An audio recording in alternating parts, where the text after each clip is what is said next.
What's up, guys? Welcome to a secret Clash Royale strategy video. It's me, Japanda, and I just wanted to show you some replays of me versus our good friend Kohler Knight. Kohler Knight is a very, very good player. Gives me quite a challenge, but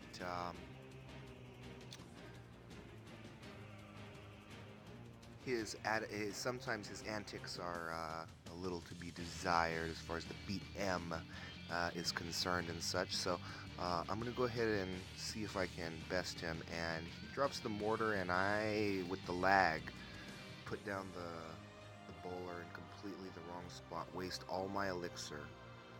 And he's got everything protecting this mortar for days here.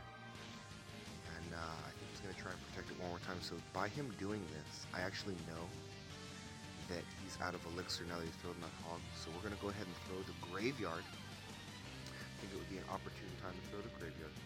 I think we can catch up on damage. I thought that would be a great opportunity, and yes, we were able to take his first tower. Kind of recovered there. He's never played me with graveyard when I've been using graveyard, because not on this account anyways. I just received it today, and so kind of tried to surprise him on that. I think it worked. He was trying to surprise me at the same time, because I totally thought he was going to be doing a Royal Giant Hog Rider deck, because that's what he was using in the replay right before this match, and he saw a spectator, so maybe he knew what I was up to by trying to. Maybe he thought that I would be, willing to try to counter his deck or something like that, and so he went ahead and switched to a different deck arbitrarily. I think just to make sure that I didn't play against the deck that he had up last. But I think I'm the one that got the surprise, and on this one I'm way ahead on elixir, I'm way ahead on damage, and I've got complete control of this game, and that was completely calculated, by the way. Getting that baby dragon onto his minions, I totally knew his minions were in cycle. Okay, and that was going to be his counter for the Mega Minion. Pardon me, for the Mini P.E.K.K.A. Now, once again, I let the Crown Tower aggro onto my bowler before I get that graveyard down. This time I have enough for a poison and get it right on top of his minions and stuff, so am able to get his tower down to pretty much nothing once again. So we have pretty much 2 towers to his none, and so all we have to do at this point is defend this out, and should be not a problem. He throws his minions on the wrong lane, but he gets lucky and they start rolling towards the proper lane. I cannot believe that happened.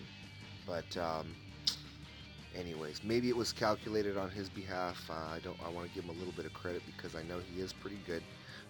But we go ahead and just poison that other tower, and we take him out 2-1.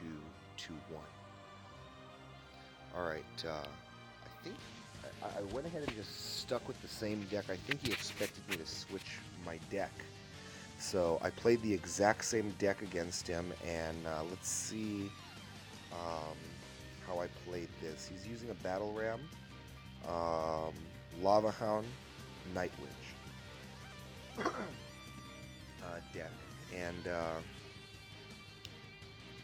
that's a perfect timed graveyard, if you ask me. I got that Mega Minion right at the bridge, right when that first dude was coming out, and that Mega Minion took the brunt of the hits there, and I was able to get about 600 damage off of the tower through just the graveyard. So pretty good there. Mini P.E.K.K.A, you can set her in the back further than the Baby Dragon, because Baby Dragon's pretty fast, but Mini P.E.K.K.A's even faster, so I got her in front, even though I started her in back, if that made any sense. The only 2 things that matter here is the Battle Ram and the Mega Minion, in my opinion. The Lava Hound, if you notice the breaths, they don't take off that much. It's like less than 100 every breath, honestly. And I know there's a lot of breaths and everything, but as long as you get the pups taken care of. And here I go for the combo defense, and I take care of the minions, knowing that I'm going to be accepting damage from here, but I am able to get a little bit of health onto my tower still, and we have just enough for that graveyard with the baby dragons, so we are able to get his tower down once again. He does not have a good graveyard counter in this deck, it looks like. That health on our tower is super beneficial. Look here, we are able to take out that witch, so keeping that tower up um, is paramount to me. I'm not going to spend a whole heck of a lot of elixir trying to defend it, but I am going to not just give it up for free in a lot of cases, because it does do work for me, especially uh, against the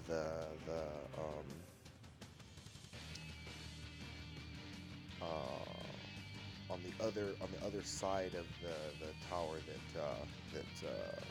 on the same side of the tower that I'm pushing, right? Because his defense is going to come down, and that's going to be a counter push, and so that's why I need or want to have that tower health up on that side while his counter push is coming, because then I can use it plus my troops to defend it more efficiently.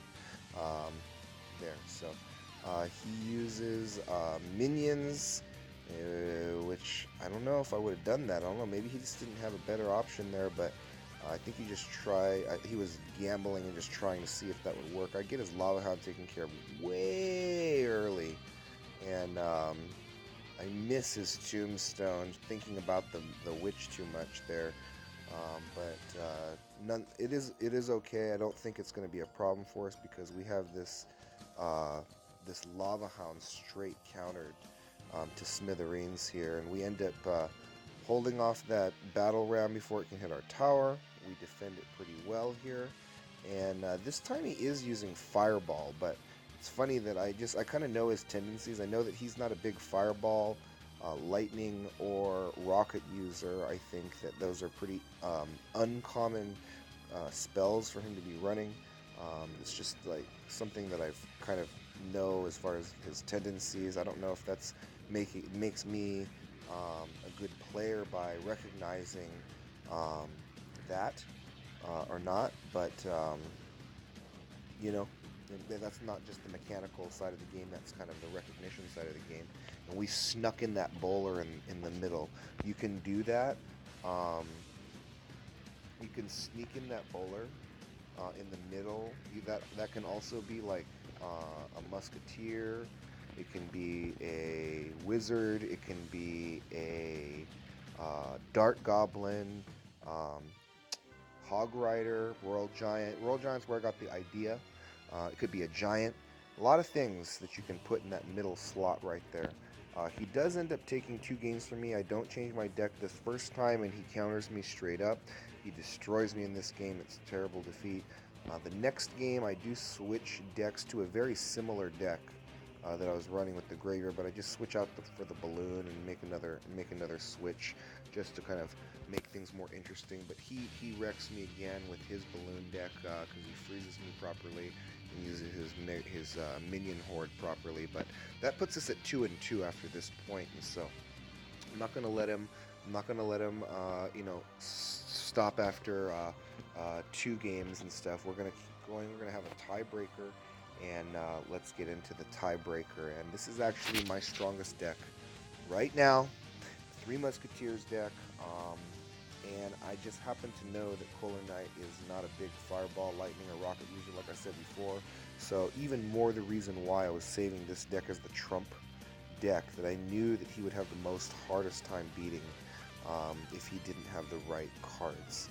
So he should already be thinking Cryface right now, but he's not, because he's like, well, maybe I can pull this one out, but I gotta tell you, your chances are really, really low on this one. And we have enough time to now get the Battle Ram in front. I'm thinking about getting that Zap down for the Sparky, and we miss it by just a smidgen of a second there in order to get that Battle Ram to the tower. But with the help of that Knight, and with the help of the Zap, We were able to take the first tower anyways, and extra damage leaks over onto his main tower already, and we did not even use the pump yet, guys. Think about that. We did not use the pump, and I take a interesting approach here. I probably shouldn't have done it this way. Um, I don't know why. That was this is let's just stop it right here. Hold on. This is a terrible defense, guys. Um, his giants coming down the lane this way. Okay. Behind it is his executioner. What I should do is take out his executioner first, then work on the giant second. What I do is I distract the executioner by putting a ice golem right here. Now the executioner is going to shoot the ice golem. Okay.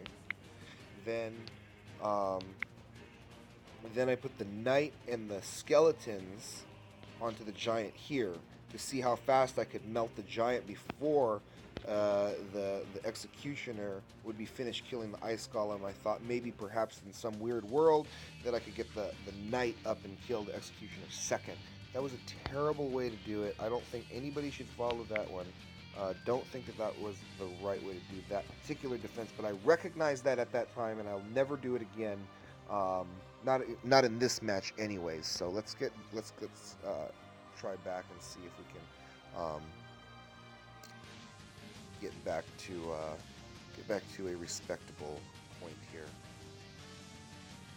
So we're automatically thinking zap, yes. Okay, we get it zap down at the absolute perfect time to kill that Sparky. And once again, we're leaking damage onto his tower. I think at this point he gives up. He has two good Musketeer counters in Zap and Tornado, but I think he basically sees the writing on the wall. So, given our other matches, I would expect him to know that I was going to stay with the same deck if we were going to play another game, and he begs me to play one more game so that he could possibly just get even on the day. And let's see how that goes for him. So he obviously goes to the deck.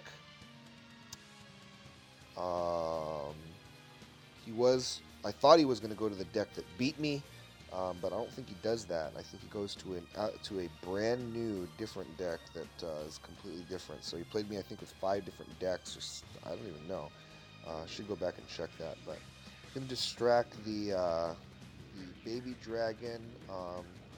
Mega Minion's going to walk over and help us out with that. And Knight plus Zap is going to take out his graveyard, no problem. Here, what I should... I think I throw Mega Minion to kill his Mega Minion, but I don't throw it close enough, so he gets 2 swipes off before I swipe his. And so what I was trying to do was get my Knight to the tower, but I would have needed to get it a lot closer than that. And so I basically wasted 3 elixir there because his Mega Minion was damaged. So once he killed my Knight, it was going to come past the river, and my tower was automatically going to take care of it. So I basically gave him a ton of elixir right there, and so I think that basically threw me off just a hair. Right now, my goal is to save the pump. Whatever I do, I need to save the pump. That's the only thing that matters. And maybe these Musketeers as well. That would be kind of nice if we could save the Musketeers, battle ram in front of these guys, and maybe they can do some more work for us once he gets charged up here. So yeah, here they go. They start shooting right away, and these 2 baby slivered health Musketeers basically do a really great job for us and finish off that first tower and tie things up. Get down another pump. He does not have a pump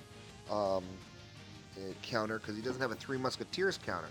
So we're going to beat him 2 ways. We're going to beat him on pumps and on Musketeers. I expect him to be able to take care of these Musketeers. So what my goal is to do as much damage to his defensive troops as possible while defending all the while, and see if I can basically get another set of Musketeers down right now, I think. And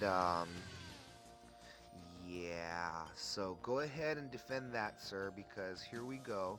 I'm gonna distract your bowler because that's the only thing that's gonna stop all of this incoming stuff here. So they're going to distract the bowler a little bit, so these musketeers are gonna do a little bit of work for us. The ice golem um, was just an absolute king right there. This ice golem, another one we get down in the middle and protect our other musketeer going for his left tower that he's worried about now. And so we're just trying to unleash the beast right here to see if we can get him to a point where he's scrambling. And looks like that's it. And good night. So thought you guys would enjoy that. I don't know if you should tell our good friend Colonite that I made this video. Um, but maybe you can learn something from that. Maybe you can't. I don't know. Let me know if I'm improving my video making skills. Thanks again for joining me. Take care. Peace out.